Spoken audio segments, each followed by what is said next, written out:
नमस्कार। जब हम कहते हैं भारत, तो आपके मन में क्या आता है?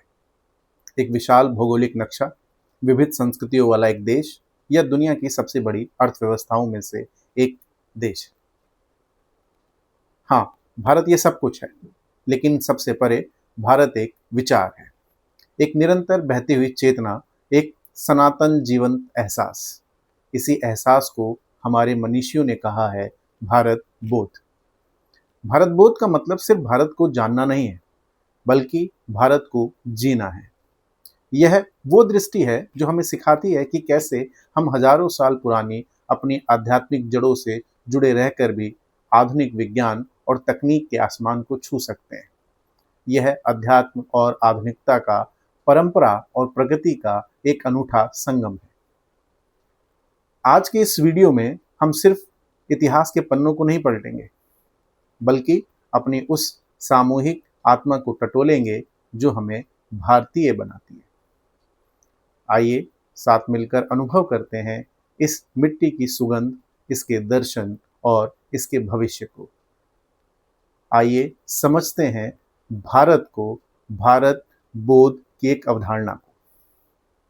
दरअसल भारत बोध भारतीय चेतना का वह स्वरूप है जो देश की सांस्कृतिक, आध्यात्मिक और ऐतिहासिक जड़ों को गहराई से आत्मसात करता है। यह पाश्चात्य दृष्टिकोण से अलग स्वदेशी परिप्रेक्ष्य में भारत को समझने और जीने की एक निरंतर प्रक्रिया है। भारत बोध केवल एक भौगोलिक क्षेत्र की जानकारी या बौद्धिक ज्ञान नहीं है, बल्कि यह एक हृदयगम अनुभूति है जो व्यक्ति को भारत को मानने, जानने, स्वीकार करने, स्वरूप धारण करने और निर्माण करने के 5 सोपानों से गुजरने का संदेश देती है। इस अवधारणा का मूल पुराणों में वर्णित भारत को देवभूमि, योग भूमि और कर्म भूमि के रूप में विश्व गुरु मानने में निहित है। हमारी संस्कृति, त्योहार, पर्यावरण, धर्म और राष्ट्र की संकल्पना इस चेतना को और अधिक स्पष्ट करती है। ऐतिहासिक परिप्रेक्ष्य में देखा जाए तो लंबे समय तक औपनिवेशिक शासन के अधीन रहने के कारण भारतीयों की दृष्टि में अपने ही राष्ट्र के प्रति एक हीन भावना भर दी गई थी। भारत बोध का पुनर्जागरण इसी स्व अर्थात सेल्फ को पहचानने और अपनी वास्तविक पहचान को पुनः प्राप्त करने की एक गौरवमयी यात्रा है। इस यात्रा के मुख्य स्रोत हमारी ऋषि परंपरा है, जो वेदों, उपनिषदों और पुराणों के ज्ञान से निकली है। मध्यकालीन युग में भक्ति आंदोलन ने विपरीत परिस्थितियों में भी भारत की सांस्कृतिक एकता को अक्षुण्ण बनाए रखा। आधुनिक काल में स्वामी विवेकानंद, स्वामी अरविंद और महात्मा गांधी जैसे मनीषियों ने भारत बोध को समकालीन संदर्भों में पुनर्परिभाषित किया। स्वामी विवेकानंद ने जब शिकागो में भाइयों और बहनों का संबोधन दिया, तो वह वास्तव में भारत बोध की ही वह गूंज थी जिसके माध्यम से उन्होंने बताया कि भारत का उत्थान केवल धर्म और सांस्कृतिक गौरव के माध्यम से ही संभव है। महर्षि अरविंद के अनुसार स्वराज केवल राजनीतिक स्वतंत्रता नहीं है, बल्कि अपनी आत्मा और अपनी चेतना के अनुसार शासन करना है। भारत बोध की अवधारणा को समझने के लिए इसके कुछ खास और प्रमुख स्तंभों को जानना आवश्यक है, जो इस राष्ट्र को अमर बनाते हैं। सबसे महत्वपूर्ण स्तंभ सांस्कृतिक निरंतरता है। जहां यूनान, मिस्र और रोम जैसी प्राचीन सभ्यताएं समय के साथ लुप्त हो गईं, वहीं भारत की वैदिक ऋचाएं, योग, उत्सव और जीवन मूल्य हजारों वर्षों से निरंतर जीवित हैं। भारत बोध का मूल मंत्र एकमत सत विप्र बहुधा वदंती है, जिसका अर्थ है कि सत्य एक है और विद्वान उसे अलग अलग नामों से पुकारते हैं।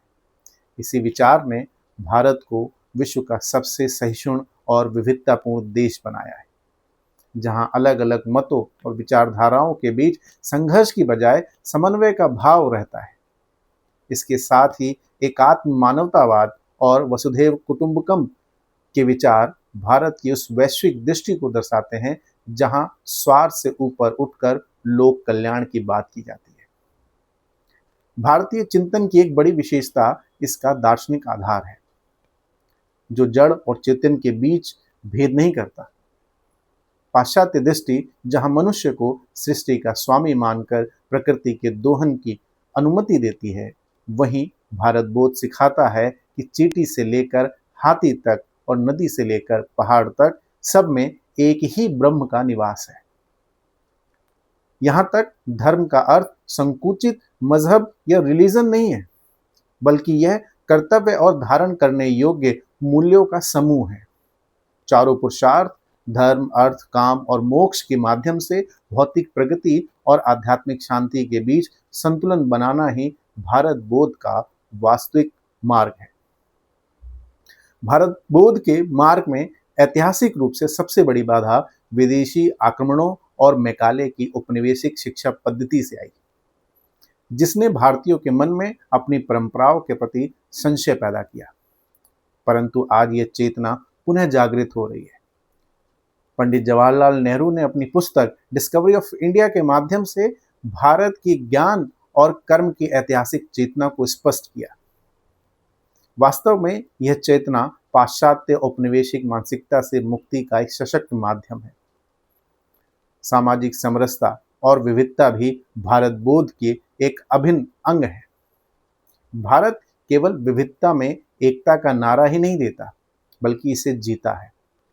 सैकड़ों भाषाओं और हजारों बोलियों के बावजूद यहाँ एक गहरी आंतरिक एकता विद्यमान है।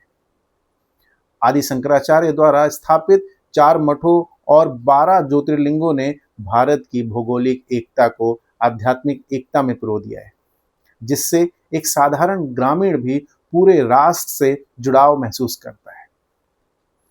कबीर, नानक, मीरा और रसखान जैसे संतों ने जाति पाति से ऊपर उठकर जिस समाज की कल्पना की, वह भारत बोध का ही सामाजिक स्वरूप है।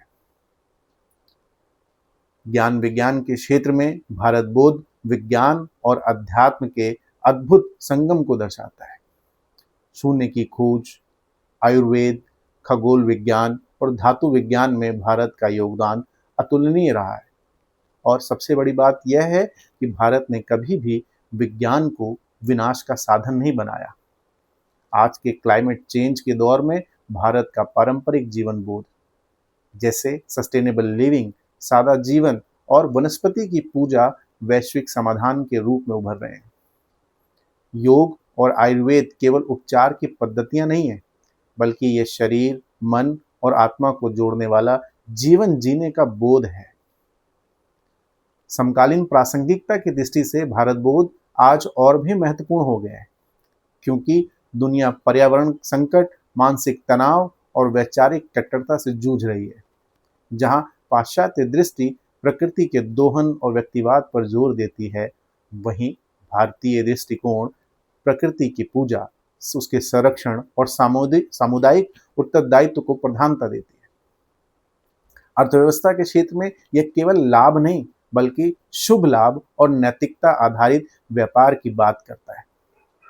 विज्ञान में यह चेतना और पदार्थ के बीच संतुलन बनाने का प्रयास करता है। डिजिटल इंडिया और आत्मनिर्भर भारत के इस युग में भारत बोध हमें बौद्धिक दासता से मुक्त करता है और अपनी शिक्षा नीति एवं शोध में भारतीय दृष्टि को शामिल करने की प्रेरणा देता है। यह भारत की सॉफ्ट पावर जैसे योग, संगीत और व्यंजनों को वैश्विक मान्यता दिलाकर दुनिया को युद्ध से शांति के पथ पर ले जाने का सामर्थ्य रखता है। कुल मिलाकर भारत बोध का अर्थ अतीत का गौरव, वर्तमान का पुरुषार्थ और भविष्य का संकल्प है। यह हमें सिखाता है कि हम आधुनिक जरूर बने, लेकिन अपनी जड़ों को कभी न छोड़ें। भारत एक ऐसी प्रयोगशाला रही है जहां मानवता ने हजारों वर्षों तक शांति और आनंद के साथ रहने का सफल प्रयोग किया है। इस प्रयोग को पुनः सफल बनाना और अपनी गौरवशाली विरासत को भविष्य के निर्माण में उपयोग करना ही वास्तव में भारत बोध की सार्थकता और उसकी सिद्धि है। यह कोई संकीर्ण विचार नहीं, बल्कि एक व्यापक वैश्विक दृष्टि है जो संपूर्ण मानवता के कल्याण का मार्ग प्रशस्त करती है। धन्यवाद।